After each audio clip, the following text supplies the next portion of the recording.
Bismillahirrahmanirrahim. Assalamualaikum warahmatullahi wabarakatuh. Alhamdulillah, sahabat Sakinah, kita kembali lagi kepada pertemuan kita melanjutkan pelajaran fikih. Yang kemarin kita masih menerangkan tentang bab toharoh, kita belajar bab bersesuci.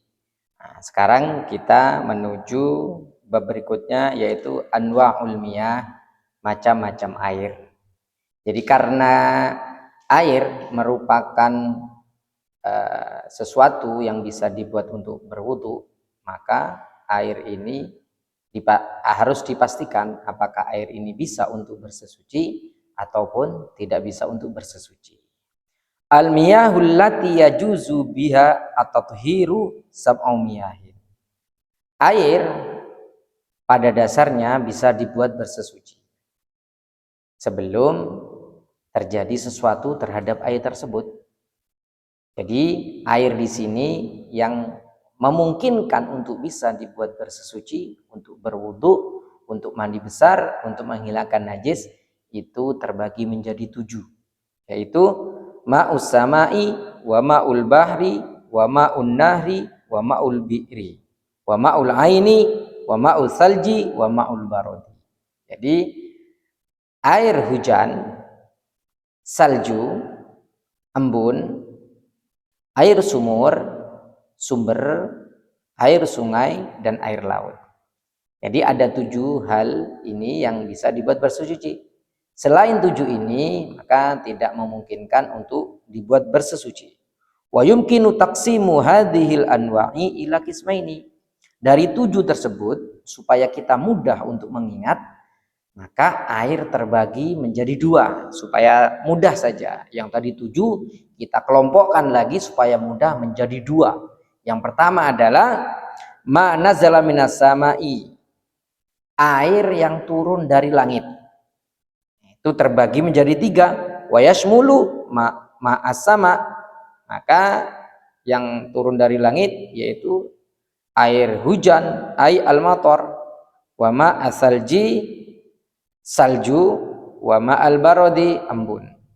Andai kata ada selain 3 hal ini turun dari langit, maka tetap bisa dibuat bersesuci. Seumpama ada hujan susu, maka boleh dibuat bersesuci karena turun dari langit, meskipun kemungkinannya sangat kecil sekali. Tapi andai kata ada air susu atau susu, hujan susu langsung turun dari langit, langsung dari awan, maka bisa dibuat bersesuci karena masuk kaidah air yang turun dari langit.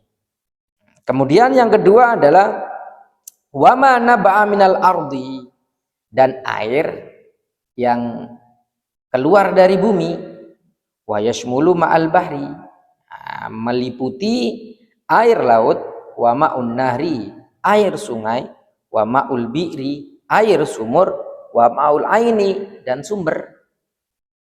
Nah, maka bisa disimpulkan dari kaidah di atas, air yang tidak turun dari langit ataupun tidak keluar dari bumi, maka tidak bisa dibuat berwudu, bersesuci, mandi besar, ataupun menghilangkan najis. Contoh, air perasan tebu kita kumpulkan, tidak bisa dibuat bersesuci. Kenapa? Karena tidak masuk dalam kaidah di atas. Atau contohnya air kelapa, maka tidak bisa dibuat bersesuci karena tidak turun dari langit ataupun tidak nyumber dari bumi. Akan tetapi ada air yang tidak di antara 2 ini tapi diperbolehkan untuk bersesuci. Nah, seumpama kita memotong pohon yang sangat besar, kemudian dari pohon itu keluar air, memancar air, maka boleh air tersebut dibuat bersesuci karena pada dasarnya air yang keluar dari pohon yang kita potong tersebut adalah air sumber atau air yang keluar dari bumi, seperti air yang keluar dari jari jemari Nabi Muhammad SAW, maka itu termasuk air yang boleh dibuat bersesuci dan termasuk golongan air yang termulia yang pernah diciptakan oleh Allah Subhanahu wa taala. Wa dalilu ala jawazi taharati bima'is sama qaulullahi ta'ala. Adapun dasar dalil yang memperbolehkan bahwa air yang turun dari langit itu diperbolehkan untuk berwudu adalah firman Allah Subhanahu wa taala, yaitu dari surat Al-Anfal ayat 11. Bismillahirrahmanirrahim. Wa yunazzilu 'alaikum minal ma'i ma'an liyutahhirakum bih. Dan dialah Allah yang menurunkan atas kalian dari langit berupa air. Jadi Allah yang menurunkan air dari langit. Untuk apa? Liyutahhirakum bihi, supaya kalian bisa bersesuci menggunakan air tersebut dengan air yang turun dari langit tersebut. Maka boleh. Jadi apapun sebenarnya yang turun dari langit langsung boleh. Salju, nah, kita langsung berwudu pakai air salju. Kalau memang kita hidup di daerah yang turun salju, tidak masalah. Atau kita berwudu dengan air embun. Contoh kita hidup di pegunungan yang sangat dingin sekali, yang kalau pagi-pagi itu kita bisa menemukan embun, kemudian kita kumpulkan, maka kita boleh menggunakan embun tersebut untuk kita gunakan berwudu. Wa dalilu ma'i tsalji wal baradi ma jaa fi sahihaini. Adapun dalil hadis dari diperbolehkannya salju dan embun, yaitu apa yang telah ditulis oleh kedua imam besar kita, al-muhaddisain, as-sahihain, asy-syaikhain, yaitu Imam Bukhari dan Imam Muslim. Anna Rasulullah sallallahu alaihi wasallam kana yaskutu baina tabiratil ihrami wa qiraati saktatan yaqulu fiha asya'an minha Allahumma ghsil khotoyaya bithalji wal ma'i wal barati. Itu bahwasanya Rasulullah sallallahu alaihi wasallam beliau diam sejenak di antara takbiratul ihram dan membaca surat Al-Fatihah. Jadi Nabi Muhammad sallallahu alaihi wasallam ketika waktu itu salat, di antara setelah membaca takbiratul ihram dan akan membaca surah Al-Fatihah, beliau itu diam sejenak, saktatan. Diam sejenak saja. Yaqulu fiha, di dalam diamnya Nabi Muhammad SAW, beliau mengucapkan beberapa kalimat. Di antaranya, Allahumma qsil khotoyaya, ya Allah, cucilah kesalahanku, bersihkanlah kesalahanku, hapuskanlah kesalahanku, bithalji, dengan menggunakan salju, wal ma'i, dan air, wal barodi, dan embun. Jadi atas dasar inilah ketiga air tersebut diperbolehkan untuk digunakan berwudu. Wa dalilu ma'il bahri ma rawahu Tirmidzi. Adapun air laut kok diperbolehkan digunakan untuk berwudu, padahal air laut itu air asin. Jadi ketika memang air itu tidak seperti air yang kita temui, air yang mempunyai rasa lain dari tawar, tapi air tersebut memang asli dari sananya seperti itu, maka diperbolehkan untuk berwudu. Contohnya laut. Padahal air yang normal, ya air yang tawar, tidak ada rasa asin, tidak ada rasa manis. Ini air laut, boleh tidak digunakan untuk berwudu, bersesuci? Boleh, karena memang dari dasarnya seperti itu. Andai kata kita menemukan ada satu sumber yang mengeluarkan air Coca-Cola seumpama, maka air tersebut, sumber tersebut boleh kita gunakan untuk berwudu. Jadi dalil air laut bisa digunakan untuk berwudu, untuk bersuci, yaitu yang telah diriwayatkan oleh Imam At-Tirmidzi. Imam At-Tirmidzi ini boleh dibaca dengan 3 cara. Boleh dhamma, boleh fathah, boleh kasrah. Boleh At-Tirmidzi, boleh At-Turmudzi, boleh At-Tirmidzi. Jadi ketika kita mendengarkan seorang ulama, seorang ustadz, seorang kiai, seorang habib, seorang alim mengatakan salah satu dari 3 ini, 3-tiganya diperbolehkan. Anna Nabiyya sallallahu alaihi wasallam qala, bahwasanya Nabi Muhammad sallallahu alaihi wasallam beliau bersabda, hina suila anil wudu'i minhu, ketika beliau ditanya menggunakan air laut untuk berwudu, apa kata beliau? Huwa at-tahuru ma'uhu wal hilu maitatu. Air laut itu at-tahuru ma'uhu, suci airnya. Meskipun di bawahnya banyak bangkai, tapi suci. Al-hillu maitatuhu, dan halal bangkai-bangkai dari laut. Apapun yang mati di laut, hewan air yang mati di laut, maka bangkainya tersebut boleh kita konsumsi atau halal kita konsumsi. Ya, insya Allah nanti di pertemuan berikutnya ketika ada di bab ini, insya Allah akan kita jelaskan lebih lanjut lagi, lebih detail lagi.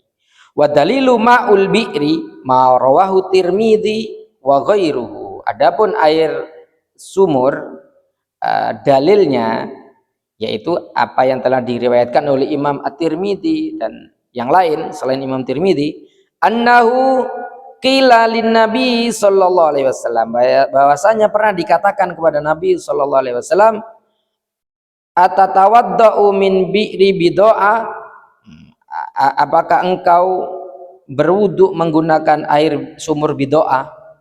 Apa air sumur bidoa itu? Waya bi'run yulqa fiya al-hiyadu, yaitu dulu ada sumur yang dimana sumur itu dibuat tempat sampah untuk membuang sisa-sisa wanita haid.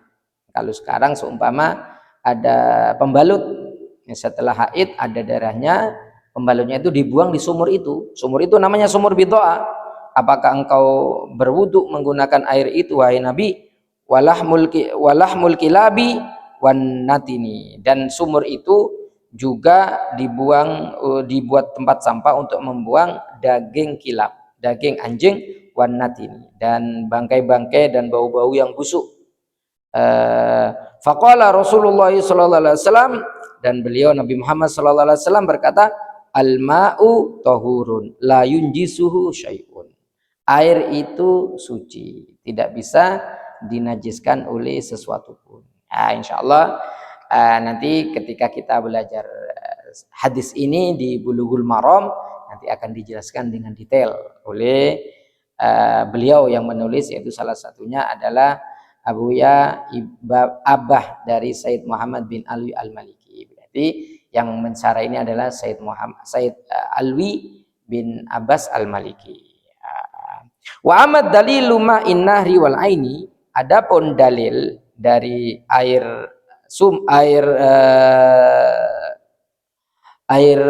sungai dan mata air, fal ijma'u ala jawazi taharati minhuma, maka ini ijma', kesepakatan ulama.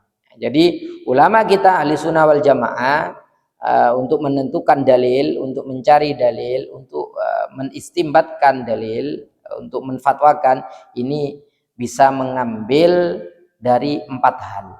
Jadi sumber dari hukum kita itu 4. Yang pertama adalah Al-Quran.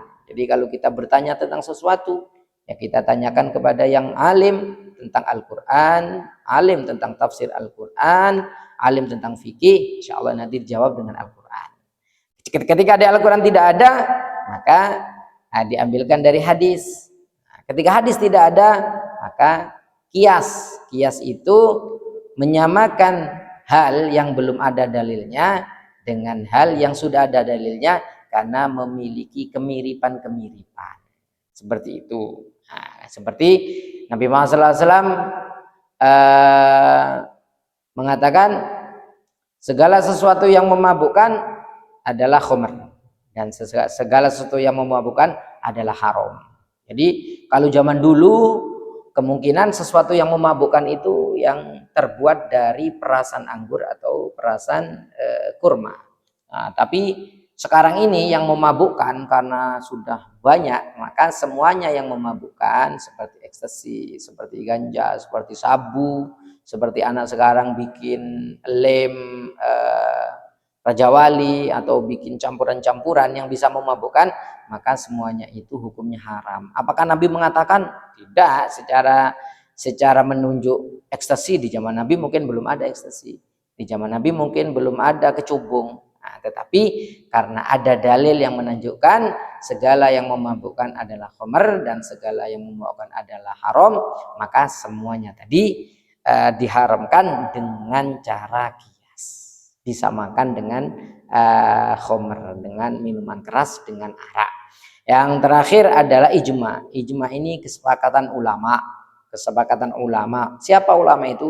Orang-orang alim yang mengamalkan ilmu. ilmunya. Bukan hanya ilmunya saja banyak, akan tetapi beliau-beliau ini mengamalkan ilmunya.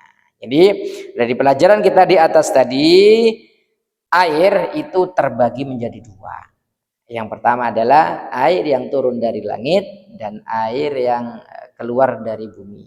Nah, di sini dikelompokkan menjadi 7. Yang pertama adalah air hujan, salju, dan embun. Yang keluar dari bumi ada 4, yaitu sumber, air sumur, air sungai, dan air laut. Maka ketika kita menemukan salah satu dari 7 ini, silakan digunakan untuk berwudu dengan dalil-dalil yang sudah disebutkan barusan. Wal aslu fi hadhil miya'i kulliha annaha tahiratun mutahhiratun.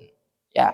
Jadi asli dari ketujuh air ini, asalnya jika tidak tercampur dengan apapun, tidak berubah dengan apapun, maka ini adalah tahiratun. Jadi ketujuh air ini adalah air suci. Wa mutahhiratun, dan dia bisa mensucikan. Bendanya suci, airnya suci, dan bisa digunakan untuk bersesuci atau mensucikan sesuatu yang lain. Mensucikan baju kita yang najis, mensucikan musola kita yang najis, mensucikan badan kita yang najis, atau dibuat membersihkan diri kita dari hadas, yaitu hadas kecil ataupun hadas besar. Lakin rubbama tor'at alayya umurun, tetapi barangkali andai kata menimpa air tersebut beberapa hal, fatughayyiru halaha, maka jika sesuatu tersebut itu bisa merubah keadaan air yang 7 tadi, fatasiru tahiratan ghairu mutahhiratin, maka menjadi air suci akan tetapi tidak bisa mensucikan. Insyaallah nanti akan kita bahas selanjutnya. Au najasatun, ataupun bahkan air itu menjadi najis ataupun mutanajis. Ya, jadi saya lebih suka menggunakan istilah mutanajis karena air tersebut asalnya suci, terkena najis menjadi najis, namanya mutanajis, air yang kejatuhan najis, bukan air najis. Kalau air najis itu memang dari sananya sudah najis, seperti air kencing. Nah, itu dari sana sudah najis, maka dinamakan air najis. Insya Allah, alhamdulillah, pada kali ini kita sudah mempelajari sedikit tentang air. Semoga sedikit ini bisa memberikan tambahan ilmu kepada kita dan kita bisa mengamalkan dalam kehidupan kita sehari-hari. Kurang lebihnya kami mohon maaf. Wabillahi taufiq wal hidayah. Assalamualaikum warahmatullahi wabarakatuh.